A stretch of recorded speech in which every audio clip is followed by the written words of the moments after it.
ये सभी लोग स्कूल की छुट्टियों में घूमने जा रहे थे। जल्दी पहुंचने के लिए ड्राइवर एक शॉर्टकट रास्ते से जाने लगता है। रास्ता बेहद डरावना था, जहां इनके पीछे एक खतरनाक जानवर पड़ जाता है और वो बारी बारी से सभी को मारने की कोशिश करता है। तो दोस्तों देखते हैं ये लोग इस भयानक जगह से कैसे बाहर निकल पाएंगे। उससे पहले वीडियो को लाइक और चैनल को सब्सक्राइब कर दो। दोस्तों मूवी की शुरुआत में हमें एक बहुत ही घना और अंधेरा जंगल दिखाई देता है। वहाँ एक बच्चा किसी से डरते हुए या शायद किसी से बचकर भाग रहा था। अचानक सीन बदलता है और उसी जंगल के रास्ते से एक रेड बस गुजरती दिखाई देती है, जो सड़क पर अपने डेस्टिनेशन की ओर बढ़ रही होती है। थोड़ी ही दूर जाने पर एक बड़ा पेड़ गिर जाने की वजह से बस का रास्ता बंद हो जाता है। इसलिए ड्राइवर ने बिना जाने समझे एक शॉर्टकट रास्ते की ओर मुड़ जाता है। रास्ते में कुछ हड्डियां भी दिखाई देती हैं और जैसे ही बस आगे बढ़ती है सारे पेड़ कट चुके होते हैं। अचानक बस के सामने एक धुंधलापन छा जाता है और यह पूरी बस को घेर लेता है। बस में बैठे बच्चे भी डर के मारे बाहर की तरफ देखने लगते हैं। ड्राइवर को बस रोकनी पड़ती है और वह नीचे उतरकर देखता है। सामने एक मरा हुआ हिरण पड़ा होता है, जिसे वह धीरे धीरे हटाकर रास्ता साफ कर देता है।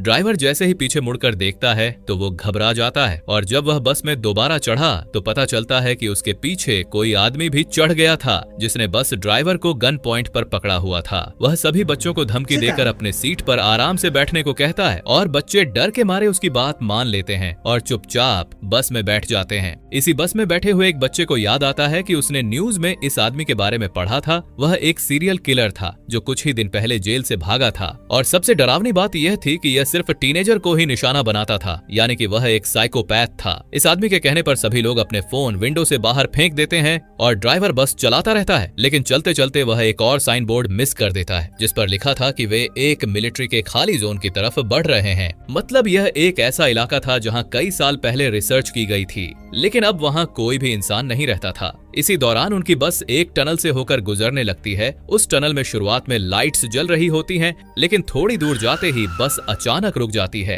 तभी सबको पता चलता है कि बस का इंजन खराब हो चुका है, मगर वह साइकोपैथ समझता है कि ड्राइवर उसके साथ चालाकी कर रहा है, इसलिए वह गन पॉइंट पर एक बच्ची को पकड़ लेता है और ड्राइवर को नीचे उतरने के लिए कहता है कि मेरी आंखों के सामने बस ठीक करो और अगर कोई भी चाल चलने की कोशिश की तो यह बच्ची मारी जाएगी। उसी वक्त टनल की सारी लाइट्स भी बंद हो जाती हैं, जिससे वहां मौजूद सभी लोग घबरा जाते हैं। इस पूरी तरह अंधेरी टनल में अचानक डरावनी आवाजें गूंजने लगती हैं। तब किलर ड्राइवर को इशारे से आगे जाकर देखने को कहता है। ड्राइवर टॉर्च लेकर धीरे धीरे आगे बढ़ता है और जैसे जैसे वह अंधेरे में अंदर जाता है तभी उसे सामने एक साया दिखाई देता है। करीब जाकर देखने पर ड्राइवर को एहसास होता है कि सामने कोई इंसान नहीं बल्कि एक बेहद खौफनाक दिखने वाला मॉन्स्टर खड़ा था, जिसे देखते ही वह डर के मारे जोर से चिल्ला उठता है और उसी पल वह मॉन्स्टर उसे पकड़कर बेरहमी से मार देता है। बस के अंदर बैठे सभी लोग यह भयानक मंजर अपनी आंखों से देख लेते हैं। वहीं किलर भी जल्दी से उस बच्ची को लेकर वापस बस में आ जाता है। बच्चे डर के मारे चिल्लाने लगते हैं, लेकिन किलर उन्हें इशारे से चुप रहने को कहता है ताकि मॉन्स्टर उनकी आवाज सुन न पाए और उन्हें देख न सके। इसके बाद वह तेजी से बस स्टार्ट करने की कोशिश करता है, लेकिन तब उसे पता चलता है कि बस की चाबी तो वहां है ही नहीं, क्योंकि वह ड्राइवर के पास थी जिसे मॉन्स्टर मार चुका था। मजबूरी में वह बच्चों में से एक लड़की को ड्राइवर के पास चाबी लाने भेजता है और डरी सहमी वह लड़की जैसे ही वहां पहुंचती है तो ड्राइवर की हालत देखकर सन्न रह जाती है, क्योंकि वह मर चुका होता है। उसे इस बात पर यकीन ही नहीं होता और सदमे में उसकी आंखों से आंसू निकल आते हैं। लेकिन वहां रोने का वक्त नहीं था, इसलिए वह हिम्मत जुटाकर चाबी उठाती है और वापस बस में लौट आती है। बस में आकर उसकी हालत बिल्कुल ठीक नहीं लगती और जब बाकी बच्चे उससे ड्राइवर के बारे में पूछते हैं तो वह सिर्फ चुपचाप सिर हिलाकर ना में जवाब दे देती है, क्योंकि अब ड्राइवर जिंदा नहीं था। यह बात सुनते ही बस में बैठे सारे बच्चे उदास और दुखी हो जाते हैं। इसी बीच किलर नोआ नाम के लड़के को बस स्टार्ट करने के लिए कहता है, लेकिन बस तो पहले से ही खराब थी। ऐसे में वह भला कैसे स्टार्ट करता। किलर उसे धमकी देता है कि अगर बस नहीं चली तो वह सबको मार देगा, लेकिन नोआ बिना डरे उसके सामने बहस करने लगता है। तभी मौका देखकर पीछे से एक बच्चा किलर को जोर से धक्का दे देता है और जैसे ही वह नीचे गिरता है नोआ उसके हाथ से गन छीन लेता है और उसी पर पॉइंट कर देता है। ये देखकर किलर हंसने लगता है और कहता है कि तुम मुझे नहीं मार सकते, क्योंकि किसी को मारने के लिए बहुत हिम्मत चाहिए होती है, जो तुम्हारे अंदर बिल्कुल नहीं है।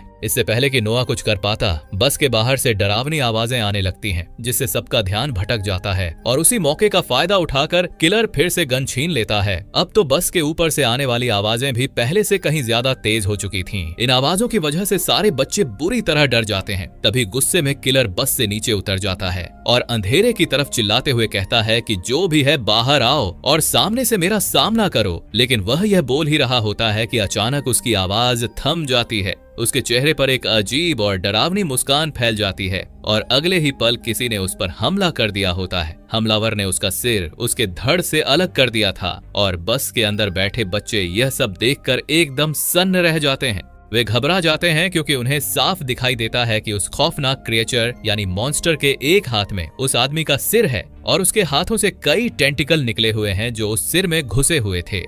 बच्चों को समझ ही नहीं आता कि अब क्या करें, इसलिए अपनी जान बचाने के लिए वे बस के अंदर ही रहने का फैसला करते हैं। लेकिन यह फैसला ज्यादा देर तक टिक नहीं पाता क्योंकि बाहर से फिर अजीब सी आवाजें आने लगती हैं। तेज कड़कड़ाहट के साथ बस का दरवाजा खुलता है और तभी उन्हें सीटों के ऊपर उस मॉन्स्टर के बड़े बड़े हाथ दिखाई देने लगते हैं। अब वह मॉन्स्टर पूरी तरह बस के अंदर घुस आता है, जिसे देखकर सभी बच्चे डर के मारे बस के दूसरे दरवाजे से भागने लगते हैं। लेकिन वह दरवाजा खुलता ही नहीं, किसी के हाथ में एक टॉर्च होती है और जैसे ही गलती से उसकी रोशनी मॉन्स्टर की तरफ पड़ती है तब उन्हें महसूस होता है कि वह मॉन्स्टर लाइट से डर रहा है। बस इसी बात का फायदा उठाते हुए वे लोग टॉर्च की रोशनी से उसे दूर रखने की कोशिश करते हैं और तभी अचानक बस का दरवाजा खुल जाता है। मौका मिलते ही सभी बच्चे बस से बाहर निकल जाते हैं और लाइट को मॉन्स्टर की तरफ रखते हुए आगे की ओर भागते रहते हैं। आखिरकार वे एक बंकर के अंदर पहुंच जाते हैं। उस बंकर के अंदर एक कमरा होता है जहां इस पूरी जगह का एक मैप बना हुआ होता है और उसे देखकर उन्हें समझ आता है कि यह जगह एक मिलिट्री बेस है। अब जब यह मिलिट्री बेस था तो यहाँ कहीं न कहीं लाइट और एक कंट्रोल पैनल भी जरूर होगा। इसलिए वे लोग प्लान बनाते हैं कि अगर इस मॉन्स्टर से बचना है तो पूरे बेस की लाइट ऑन करनी होगी। मैप को ध्यान से देखकर सभी मिलकर सोचने लगते हैं कि आखिर वह कंट्रोल पैनल कहाँ हो सकता है। जैक और उसके कुछ साथी पावर पॉइंट ढूंढने के लिए निकल जाते हैं, जबकि पीछे बचे ये तीनों अजीब अजीब तरीकों से अपना टाइम पास कर रहे होते हैं।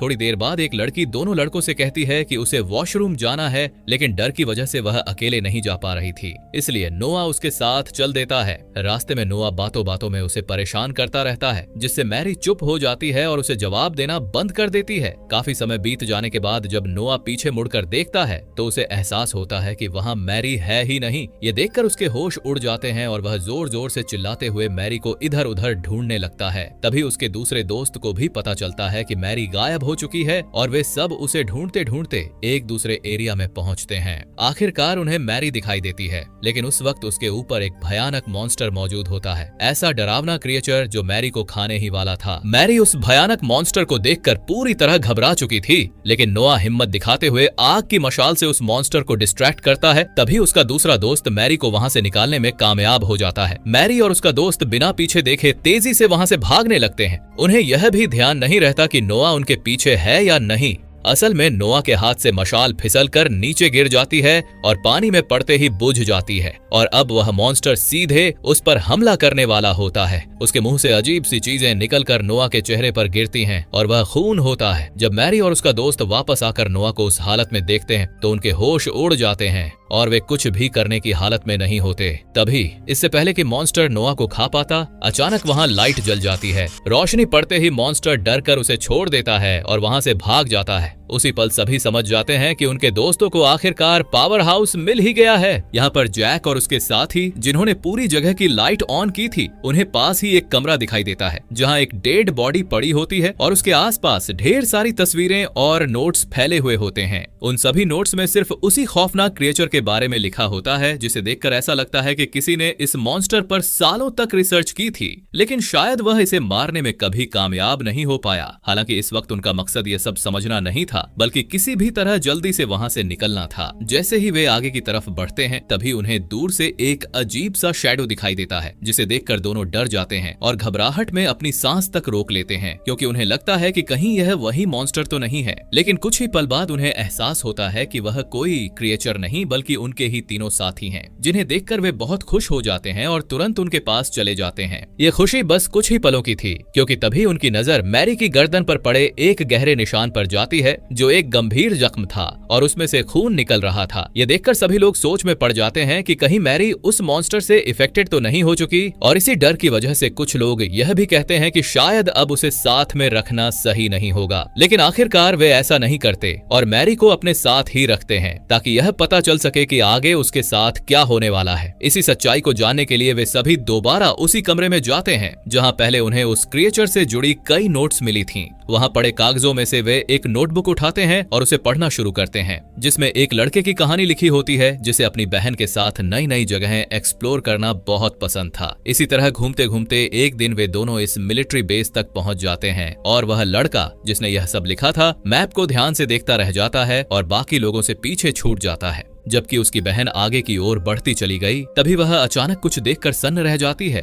जैसे उसे अंदर अंधेरे में कोई अजीब चीज दिखाई दे गई हो। पीछे खड़ा उसका भाई जैसे ही उसकी तरफ देखता है तब तक बहुत देर हो चुकी होती है, क्योंकि टनल के अंदर से तेज चीख चिल्लाने की आवाजें आने लगती हैं। डर के मारे वह खुद घबरा जाता है और अपनी बहन को बचाने के बजाय जंगल की तरफ भाग खड़ा होता है, ताकि किसी तरह अपनी जान बचाकर वहां से निकल सके। यही वही सीन था जो हमने मूवी की शुरुआत में देखा था। उस वक्त वह बच्चा तो वहां से भाग गया था, लेकिन यह घटना उसके दिमाग में हमेशा के लिए बस गई। उसके दिल में यह बात घर कर गई कि उसकी लापरवाही की वजह से उसकी बहन मारी गई, और अब वह उसी चीज से बदला लेना चाहता था जिसने उसकी बहन की जान ली थी। सालों बीत जाने के बाद भी वह आदमी कुछ नहीं कर पाया था, लेकिन उसने हार नहीं मानी और उस मॉन्स्टर पर लगातार रिसर्च करता रहा, उसके बारे में हर छोटी बड़ी जानकारी इकट्ठा की और आखिरकार यह प्लान बनाया कि उसे मारा कैसे जा सकता है। उसने उस मॉन्स्टर को खत्म करने के लिए एक खास मशीन तक तैयार कर ली थी, लेकिन इससे पहले कि वह अपने प्लान को पूरा कर पाता, मॉन्स्टर को उसकी मौजूदगी का पता चल गया और उसी ने उसे मार डाला। उन नोट्स को पढ़कर बच्चों को यह भी समझ आता है कि यह क्रिएचर जिस पर हमला कर देता है या जिसका खून छक लेता है, उसे वह छोड़ता नहीं है, और अब मैरी पर सबसे बड़ा खतरा मंडरा रहा था। इसके बाद सभी मिलकर फैसला करते हैं कि वे मैरी को बचाने के लिए लड़ेंगे और जो काम उस आदमी ने शुरू किया था उसे पूरा करेंगे, यानी उसी मशीन को कंप्लीट करके उस मॉन्स्टर को मार देंगे। लेकिन तभी मैरी साफ कह देती है कि उसकी वजह से कोई भी खुद को खतरे में नहीं डाल सकते। लेकिन उसके सारे दोस्त बहुत अच्छे थे, वे सब मिलकर कहते हैं कि नहीं, हम सब यहाँ से जिंदा बचकर निकलेंगे। ये सोचकर वे एक दूसरे को गले लगाते हैं और फिर साथ मिलकर अपने प्लान पर काम करना शुरू कर देते हैं। कुछ ही देर बाद वे उस आदमी की बनाई हुई मशीन तक पहुंच जाते हैं, जो अब पूरी तरह से काम करने के लिए तैयार थी। मशीन को सही हालत में देखकर सब लोग खुश हो जाते हैं, लेकिन उन्हें पता था कि अभी सबसे जरूरी काम बाकी है, यानी उस मॉन्स्टर को किसी तरह मशीन के सामने लाना। इसी के लिए वे एक ट्रैप बनाते हैं और मैरी के खून से भीगे कपड़े एक खाली जगह पर रख देते हैं, ताकि उनकी गंध सूंघकर वह क्रिएचर वहां तक आ जाए। थोड़ी ही दूरी पर वे मैरी को भी खड़ा कर देते हैं, ताकि मॉन्स्टर बिल्कुल सही जगह पर पहुंचे और फिर सही समय पर लाइट जलाकर वे उसे मार सकें। उनके प्लान के मुताबिक वह मॉन्स्टर सच में उनके सामने आ जाता है और सूंघते हुए मैरी के खून से सने कपड़े उठा लेता है, लेकिन उसे जल्दी ही एहसास हो जाता है कि यह असली मैरी नहीं है। ठीक उसी वक्त जैक को मशीन का ट्रिगर नीचे करना था, लेकिन बदकिस्मती से वह ट्रिगर फंस जाता है, जिससे मॉन्स्टर मैरी को ढूंढते हुए सीधे उसकी तरफ बढ़ने लगता है। इससे पहले कि वह मैरी पर हमला कर पाता, उसी पल सभी लोग मिलकर मशीन को चालू कर देते हैं और तेज लाइट उस मॉन्स्टर पर पड़ते ही वह मैरी को छोड़ देता है। मैरी और उसकी एक साथी डर के मारे तेजी से भागते हुए टनल से बाहर निकल आती हैं। इसी बीच उनका एक दोस्त दौड़ते हुए मॉन्स्टर के पेट में वार करता है, लेकिन उससे उस क्रिएचर को कोई नुकसान नहीं होता। अब उनके पास सिर्फ एक ही रास्ता बचता है, अपनी जान बचाकर वहां से भागना। हाथों में जलती हुई मशालें लिए सभी बाहर की तरफ दौड़ते हैं, लेकिन मॉन्स्टर भी उनके पीछे पीछे आ जाता है। दोनों लड़कियां तो पहले ही टनल से बाहर निकल चुकी होती हैं और बाहर पहुंचते ही उन्हें थोड़ी राहत महसूस होती है, लेकिन जैसे ही वे पीछे मुड़कर देखती हैं तो उनके दोस्त अभी बाहर नहीं आए होते और सामने वही मॉन्स्टर खड़ा नजर आता है। डर के मारे वे कांपने लगती हैं, मगर हैरानी की बात यह होती है कि मॉन्स्टर टनल के बाहर नहीं आता, क्योंकि बाहर चारों तरफ रोशनी थी, इसलिए वह मॉन्स्टर टनल से बाहर नहीं निकल पाया। और तभी पीछे से उनके तीनों दोस्त हिम्मत जुटाकर उसके पास पहुंचते हैं और उस पर आग लगा देते हैं, जिसके बाद वे भी टनल से बाहर निकल आते हैं। आग की लपटों में जलते हुए वह मॉन्स्टर वहीं खत्म हो जाता है और आखिरकार उनका प्लान पूरी तरह कामयाब हो जाता है। इस तरह वे न सिर्फ अपनी जान बचाने में सफल रहते हैं बल्कि उस खौफनाक खतरे को भी हमेशा के लिए खत्म कर देते हैं जो आगे आने वाले लोगों के लिए जानलेवा साबित हो सकता था। मूवी के आखिरी सीन में ये बच्चे अपने ड्राइवर को याद करते हैं जिसने उनसे एक पहेली पूछी थी कि आखिर वह कौन सी चीज है जो हर मुश्किल से हमें बाहर निकाल सकती है। उस वक्त उन्हें उस सवाल का जवाब नहीं मिला था, लेकिन अब वे समझ चुके होते हैं कि वह चीज हिम्मत है जो इंसान को सबसे बड़ी परेशानी से भी लड़ने की ताकत देती है। मरते वक्त ड्राइवर उन्हें जिंदगी की एक बहुत बड़ी सीख देकर गया था और इसी के साथ यह कहानी यहीं खत्म हो जाती है। दोस्तों, अगर आपको हमारी एक्सप्लेनेशन वीडियो पसंद आई हो तो वीडियो को लाइक करके चैनल को भी सब्सक्राइब कर देना।